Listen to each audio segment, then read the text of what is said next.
ready 1 2 3 go hand తో పట్టుకోకూడదు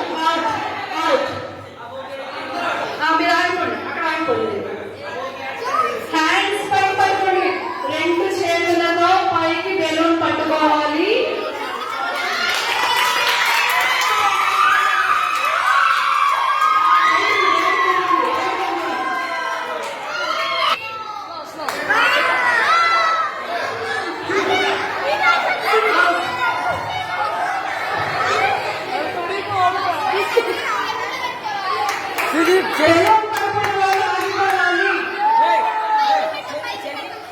balloon